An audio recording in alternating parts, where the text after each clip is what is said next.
Buenas, estamos nuevamente con Sandra Borda. Ya hemos tenido conversaciones en meses anteriores y me pareció fundamental conversar con Sandra nuevamente en esta coyuntura, en este momento que estamos viviendo de la política en el país, cuando estamos ya a horas de la segunda vuelta. eh, y todo lo que ello significa en unas circunstancias tan complicadas, tan confusas como las que hemos estado viviendo. Yo creo que presentar a Sandra no tiene mucho sentido porque es bien conocida. Destacaría simplemente de ella tres elementos que parecen muy importantes. Primero, una persona con una profunda formación académica. Si me preguntan, Sandra, en el fondo del alma, ¿qué es? Es una académica. Pues no es una académica que vive en un mundo abstracto, es una académica que está en relación permanente, en análisis permanente, en discusión permanente con lo que está sucediendo, con lo que ella está viendo, con lo que ella está proponiendo. Hay un activismo académico, si se quiere llamar de esa manera, en el trabajo de Sandra y su relación permanente con los medios, su seguimiento de los medios, que es básicamente lo que a mí me gustaría que pudiéramos conversar, Sandra y yo, estos minutos y compartirlo con ustedes. O sea, Sandra, saludada, bienvenida, gracias por aceptar nuevamente estar con nosotros conversando y vamos a entrar de una. Hay una crisis de los partidos, hay una crisis de la política.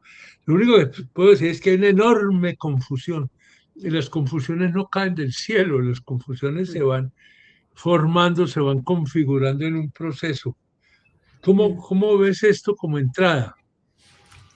Pues primero, muchas gracias por la invitación, Juan Manuel, y por las generosas palabras de bienvenida. Diría, eh, digamos, yo creo que también hay un poco de hipérbole y como un poco de exageración a veces en el diagnóstico que hacemos de la situación por la que estamos pasando, que no creo que surja de la nada, creo que también está upado pues por los mismos discursos políticos que estamos oyendo todos los días y demás, pero quisiera aventurar una explicación sobre, digamos, el Sí. pasado reciente que nos lleva a esta situación que tiene que ver con el tema de la institucionalidad política del que estabas hablando y con otro par de cosas. Creo que, digamos, el balance que uno tiene que hacer de llegada a esta segunda vuelta de las elecciones presidenciales, por ejemplo, tiene que ser un balance y tiene que ser un análisis sustancialmente distinto al que nos explica, por ejemplo, la votación al Congreso, que tuvo lugar este mismo año.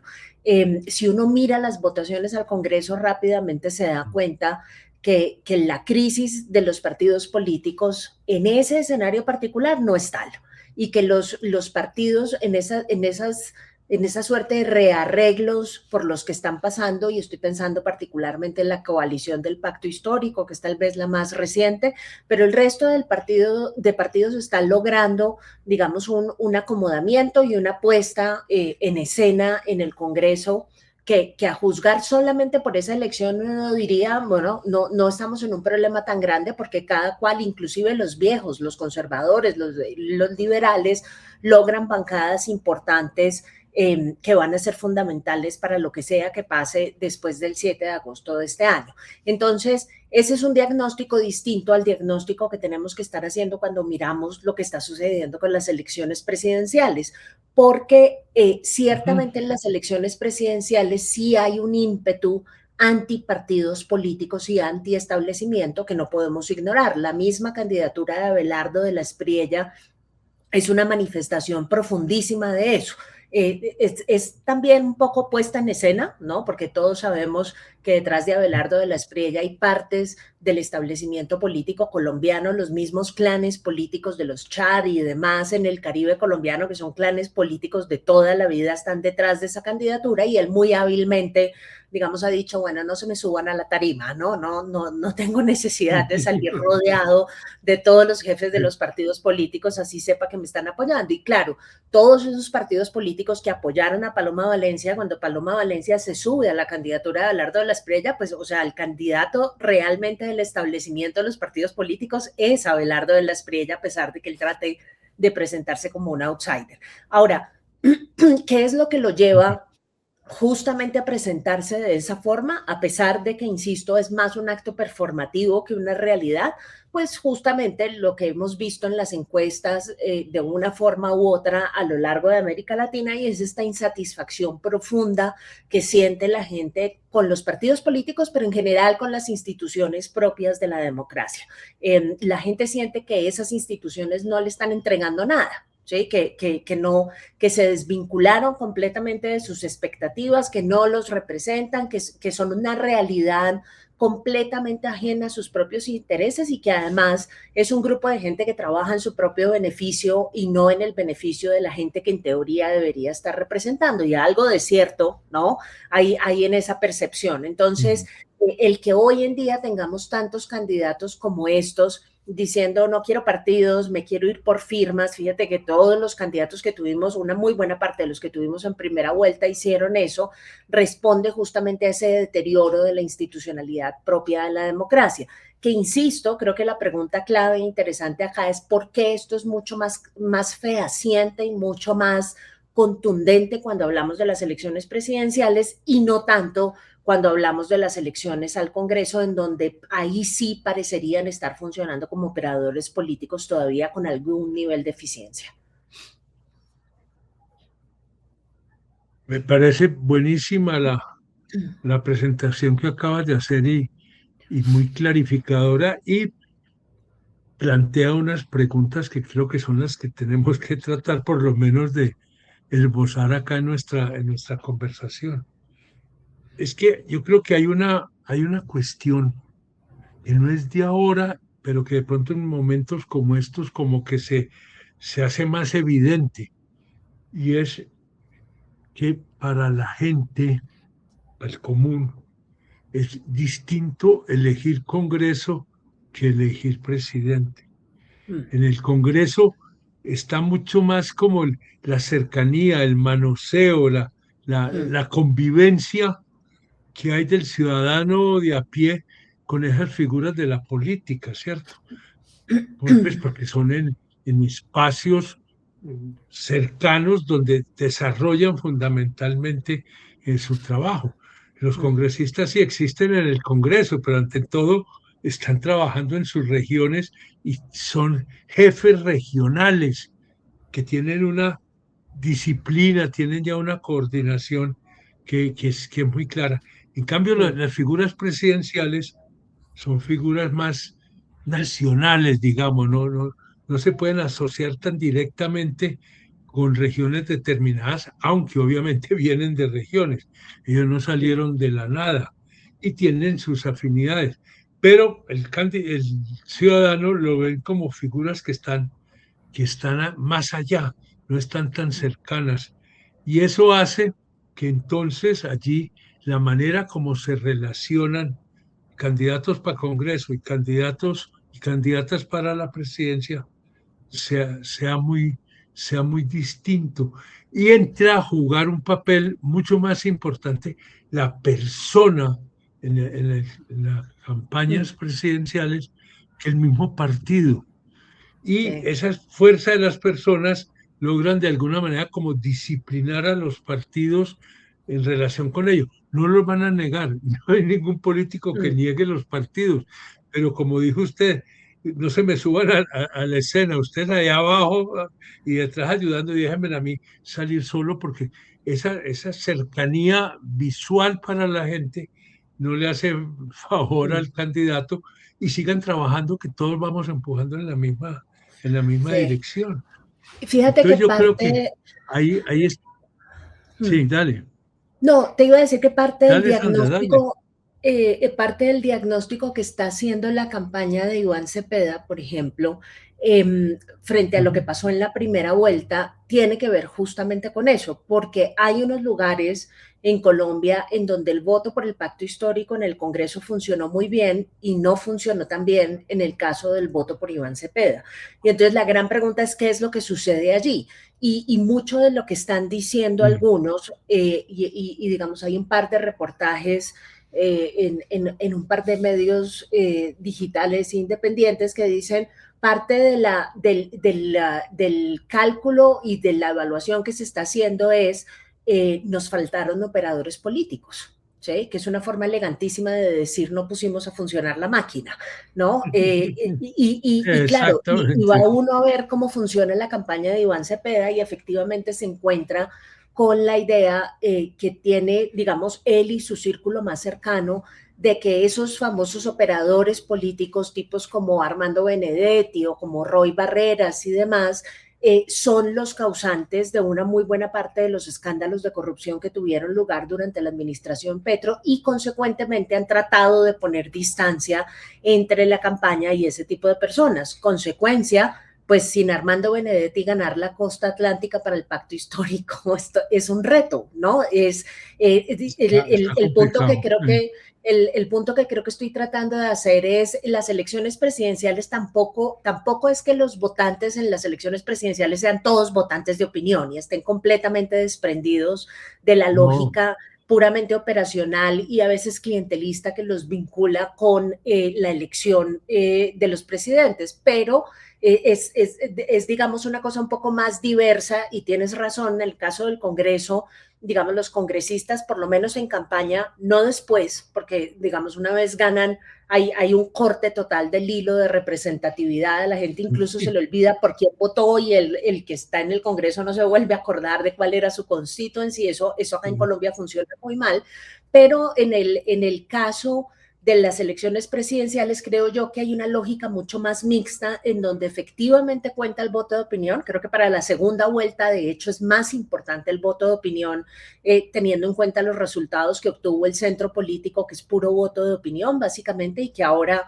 digamos, la gran pregunta es en qué dirección se va a ir, pero también opera, digamos, sobre la base de estas maquinarias que hay que aceitar permanentemente. Y esta no es una historia nueva, esta es la historia de la elección de Juan Manuel Santos en la segunda vuelta, en la segunda ocasión y en la segunda vuelta, es la misma historia de la elección de Petro en la elección pasada, y estamos de vuelta a ese punto en el que nos estamos preguntando, bueno, aquí están los votos de opinión, esta es la base electoral del petrismo, ahora, ¿qué es exactamente lo que necesitamos hacer para lograr remontar una diferencia tan grande como la que tuvo lugar en la primera vuelta?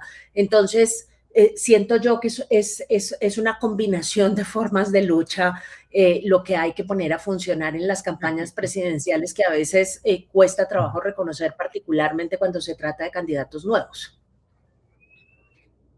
no, y completando y siguiendo en la línea de lo que estás planteando, tengo que decir que estoy completamente de acuerdo. Eh, el peso de ese votante que se está reacomodando, que está mirando a ver si voto o no voto, por quién voto, Mm, es mucho más fuerte para la elección presidencial que para las elecciones de Congreso. Las sí. elecciones del Congreso tienden a estar más amarradas por lo que es la maquinaria, por lo que son los Mm, partidos, ¿sí? mm. Porque excepcionalmente sale un candidato de opinión que aspira al Congreso.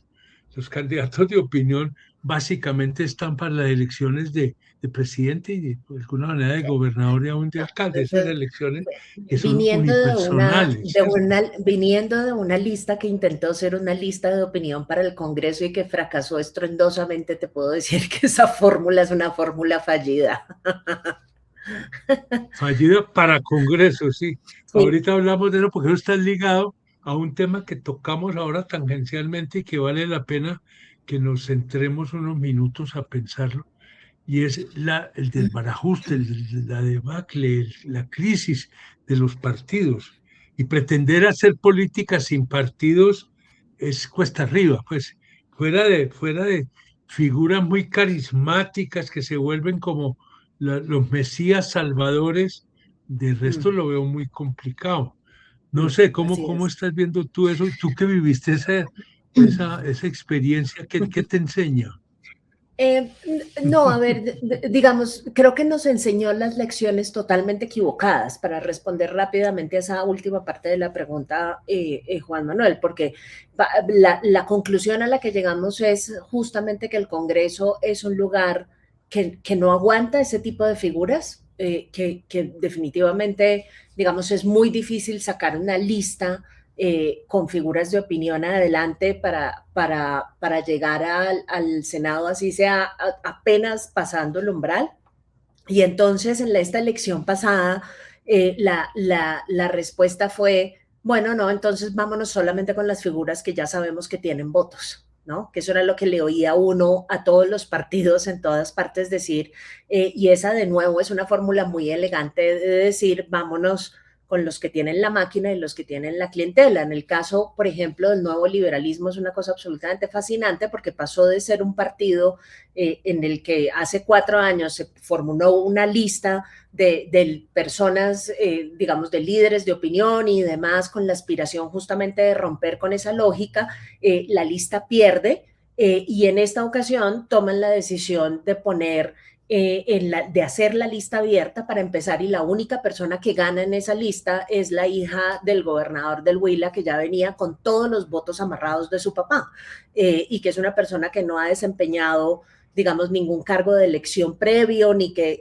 uno pueda decir, bueno, estos votos salieron de aquí o de allá. No, esos votos son votos de máquina, son los votos del papá, que es un señor del Partido Liberal, que es gobernador en el Huila. Punto. Entonces, fíjate el deterioro de las formas de representación ahí tan grandes, porque pasas de tener una cosa, un intento fallido a decir, bueno, la lección acá es que tenemos que empezar a jugar como juegan todos los partidos políticos, que es básicamente poniendo gente en las listas que ya venga con los votos debajo del brazo.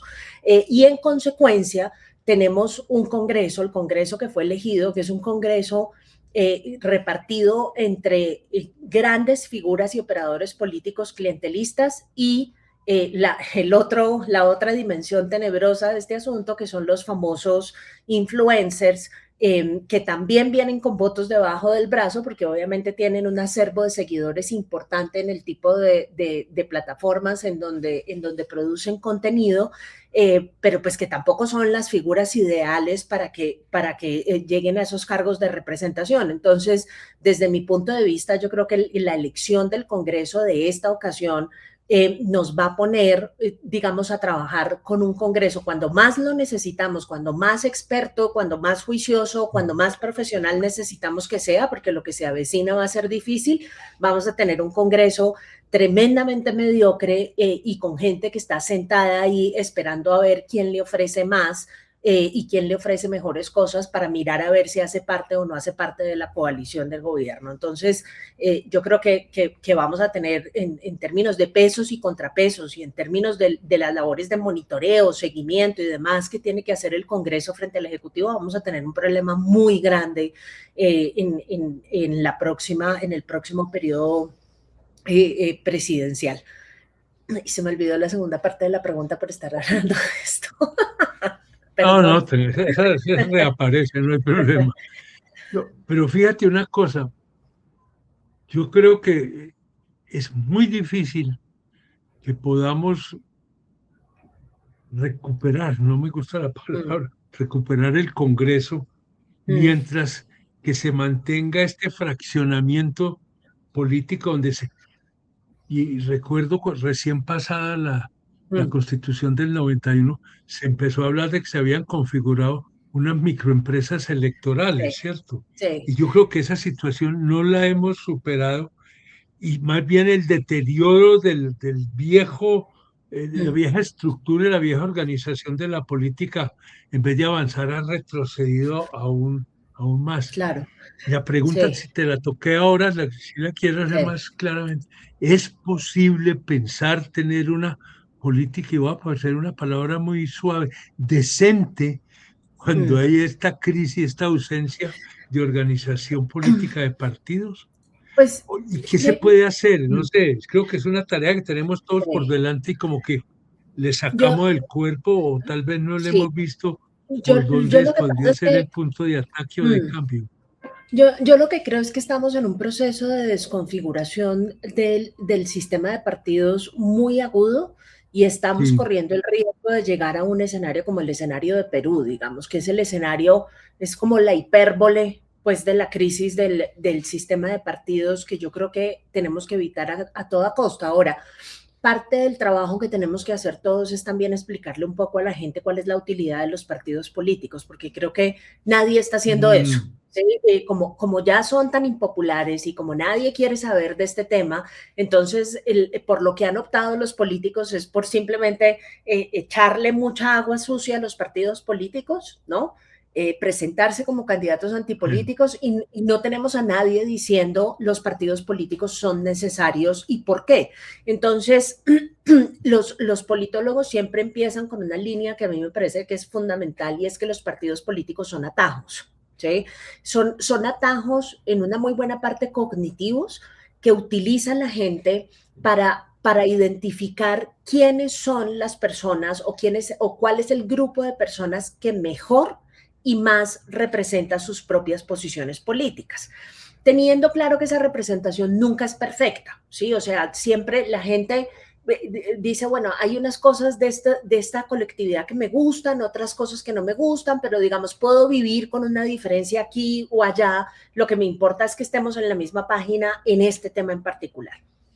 Eh, ¿Por qué son atajos? Porque eso le permite a la gente saber que aquellas personas que militan en ese partido político, sean congresistas, sean diputados en una asamblea departamental, sean presidentes de la República, tienen, digamos, un acervo de posiciones particulares frente a las cuales el elector puede exigir, ¿sí? Entonces yo le puedo decir a mi candidato al Congreso, mire, yo voté por usted porque usted pertenecía a tal partido, yo no necesito conocerlo personalmente, que eso es importantísimo, ¿sí? Porque uno no le puede pedir a ujú, los ujú. votantes que conozcan a todo el mundo, porque la gente tiene vidas y la gente tiene que trabajar, digamos, eso sería casi pedirle a todo el mundo que se convierta en politólogo para poder participar y eso no tiene ningún sentido. Entonces, si queremos que la gente participe con algún nivel de información, no le podemos pedir que conozca a todo el mundo, pero sí, lo que sí le podemos decir es, bueno, usted con qué partido se siente más identificado y el partido le sirve como atajo para tomar decisiones sobre qué personas, en qué cargos públicos particulares le significan una mejor representación. ¿Qué pasa cuando uno no tiene partidos políticos? Pasan varias cosas que son muy preocupantes. La primera de ellas es que el elector tiene que recoger mucha más información de la que tendría que recoger si los partidos fueran funcionales.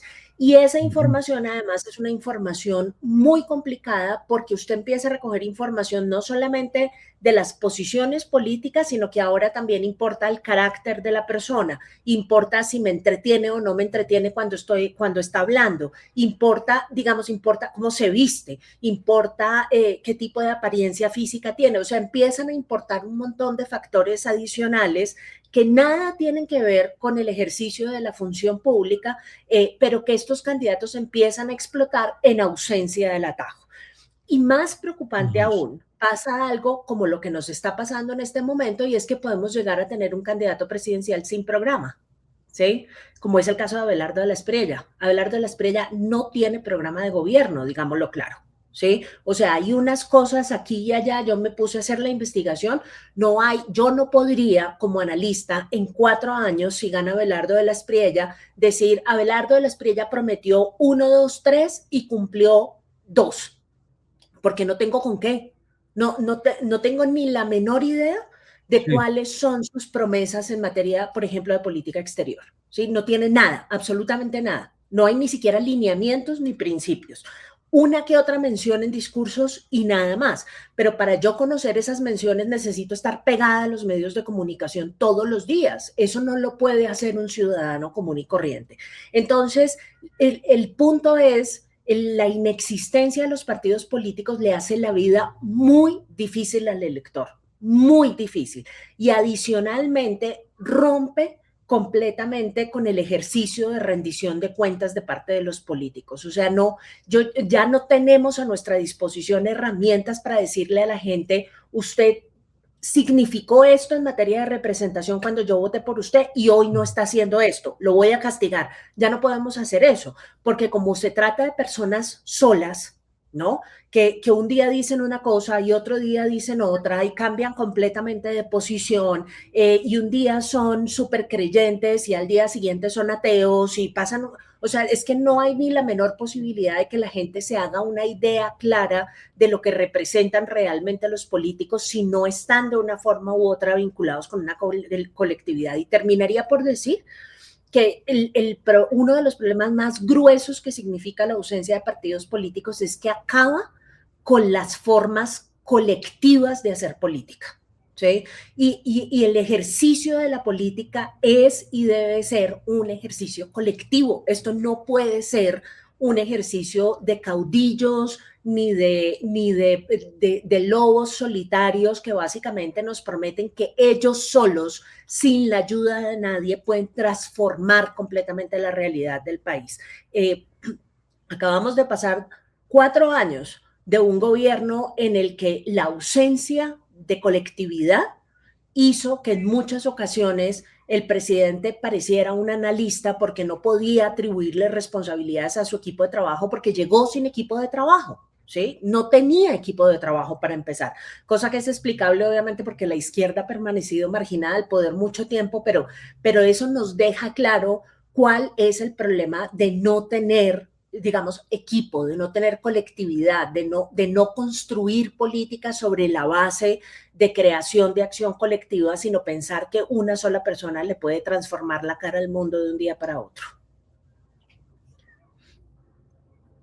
Silencio respetuoso de este lado, completamente de acuerdo. Pero vuelve la pregunta, ¿qué hacemos entonces cuál sería el camino, los primeros pasos para rehacer esa estructura política que es necesaria? Sin Sí. partidos la política no existe, existen otras formas de ejercicio del poder que tienden a ser autoritarias, mesiánicas, corruptas, en fin. Partido y democracia creo que son casi que dos caras de la misma moneda. Sé que el camino es muy complejo, se trata de revivir lo que hay, se trata de pensar nuevas formas, empezar a hacer ya este trabajo, no esperar las próximas elecciones, porque este tendría que ser un trabajo de todos los días, con unas tareas, con unos compromisos que poco a poco vayan consolidando estructuras, vayan fortificando posiciones colectivas compartidas y que no llegue el momento de la elección y hay que buscar un partido para que nos dé el aval, un partido para que nos dé la protección, porque en ese momento la política deja de ser lo que debe ser y se vuelve una transacción a veces vulgarmente comercial. Sin Así es. partidos no podemos tener política buena. Sin partidos es imposible que conviva, que se desarrolle la democracia. ¿Qué hacer entonces? La famosa pregunta del qué hacer leninista, en este caso, el qué hacer acá en democracia nuestra. Yo creo que hay ¿Por dónde dos empezar? cosas. Yo creo que hay dos cosas importantes. Una, que es una cosa que vino con un gran ímpetu después del proceso de paz durante la administración Santos y lo empezó a perder, y es la reforma política. Yo creo que este país necesita una reforma política y los ciudadanos necesitamos empezar a organizarnos para presionar en dirección de que ocurra esa reforma, porque parte del problema que tenemos es un problema de diseño institucional. Entonces, digamos, Sí, el señora. problema, el diseño institucional lo tenemos que resolver porque por mucha presión que ponga la opinión y por mucha presión que pongan los votantes, si el diseño institucional está averiado, no podemos resolver el problema. Pero adicionalmente creo que hay una labor que podemos hacer todos permanentemente, que estaba mencionando antes, y es esta labor de pedagogía sobre la importancia de construir partidos. Ahora, digamos, lo que sí es muy importante es que, sobre todo en estas oportunidades nuevas que están surgiendo alrededor de partidos nuevos, estoy pensando en la decisión del Partido Verde, que va a empezar a funcionar sola y que estaba anunciando en estos días Catherine Juinao y que planea hacer una cosa de centro y demás. Y en general las oportunidades de creación de partido que aparezcan en el panorama tienen que hacer el ejercicio también de entender que los partidos políticos necesitan pensarse como ejercicios colectivos de participación. ¿Sí? Son finalmente herramientas de la democracia. Entonces, crear un partido político para que 2 o 3 personas se encierren en un salón, armar una lista al Congreso solos y sin ningún tipo de conversación y sin nada, eso lo único que hace es terminar de acabarle la reputación a los partidos políticos. Pero de nuevo, eso también es un tema de Saca, diseño institucional. La reforma política tiene que poner a los partidos políticos en el ejercicio de hacer las cosas al derecho, de establecer estatutos, de establecer procedimientos. Digamos, en este tipo de cosas el diablo está en los detalles. Y esos detalles, esas reglas del juego son fundamentales para que además las nuevas generaciones que se quieran dedicar a hacer política entiendan los partidos políticos como una oportunidad y no como un obstáculo. Necesitan ser atractivos, necesitan ser democráticos, necesitan estar institucionalizados. Eso no se puede convertir en firmas y en empresitas de 1 o 2 personas tratando de hacer cosas sin definir plataformas, sin no, definir posiciones particulares y sobre todo sin ser disciplinados, ¿no? es que fíjate que aquí, y esto ha sido una muy vieja costumbre entre nosotros, y es que los partidos casi que existen en las coyunturas electorales. Se pasa la Mm, coyuntura electoral, se mm, devuelven las sedes, cada uno vuelve a su casa a esperar la próxima elección. Y yo creo que las elecciones son un punto de llegada de un proceso de trabajo que tiene que ser permanente, tiene que ser continuado. Esto lo decimos usted y yo muy fácil acá, es muy difícil de hacer, mm, pero no por difícil se le debe sacar el cuerpo, porque si eso no se hace, vamos a seguir con una política cada vez más sí, disminuida en su impacto, cada vez menos relevante, más clientelizada, partidos con dueños, y no se trata de eso. Si hay algo mm, que es social, si hay algo que tiene que mm, ser colectivo, es la construcción de estos sí. propósitos colectivos. ¿Y cómo se construyen? En los Y espacios diría además que esos de unos espacios, partidos. sí, sí, no, diría Se además que dale. esos espacios intermedios de los que estás hablando entre procesos electorales son los espacios que los partidos tienen que aprovechar para hacer escuelas de liderazgo, Vale. producir renovación generacional, formar a la gente para que participe en políticas, que esto no es cuestión de ir y agarrar un influencer y decirle, bueno, ahora metas en esta lista, lo van a elegir y No, vaya a no, parar no. al Ah, Congreso de la República. Es que eso no se puede seguir haciendo así, porque entre otras cosas ni siquiera se es- aseguran de que esa persona tenga posiciones alineadas con las del partido. De nuevo el ejemplo del nuevo liberalismo. La única senadora que sacaron adelante es una mujer que está en la campaña y que está apoyando la candidatura de Abelardo de la Espriella, y Abelardo de la Espriella fue el abogado de Alberto Santofimio, por Dios. O sea, ¿qué nivel de separación tan grande tiene que existir entre la estructura institucional del nuevo liberalismo, su origen, su historia, sus reivindicaciones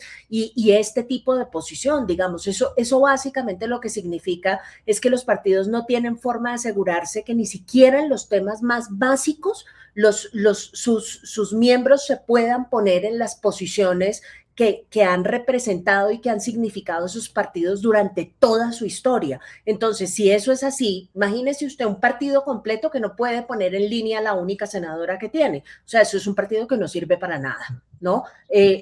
no, Y eso le da unas señales a la gente súper equívocas de para qué son los partidos. Los claro. partidos terminan siendo como unas máquinas ahí que utiliza una persona particular cuando quiere llegar al Congreso de la República sin ningún compromiso ideológico, programático y casi que identitario de por medio. No, y para usar la figura tuya, son máquinas desechables. Una Sí. vez que sirvieron para la elección, nos olvidamos de eso. La verdadera política la deberíamos empezar a armar el lunes después de las elecciones y no Mm, esperar a que se estén llegando el otro periodo electoral para desesperadamente ver qué de podemos acuerdo. hacer. Que cuando lleguen las próximas elecciones ya haya este trabajo de base consolidado que va a facilitar, son casi que las plataformas de lanzamiento de las candidaturas y no las candidaturas inventándose en unas plataformas para autolanzarse. De El acuerdo. tema no se acabó, el Ujú. tiempo se nos acabó, Sandra, muchas gracias. Crucemos los dedos a ver qué sale de estas elecciones. Creo que ya sabemos más o menos cómo van a resultar, pero sorpresas te da la vida Sí, y, y hay que seguir con esto y que podamos seguir conversando. Y creo que este es para mí, es el tema central de la política en Colombia, de la crisis. Y de acuerdo. solamente en la medida que abordemos esta situación, podemos decir, se está despejando un nuevo escenario apasionante y necesario, absolutamente necesario, de la política. Sandra, un abrazo, suerte, Así gracias, es. gracias. Un abrazo de regreso. Muchas gracias. Chao.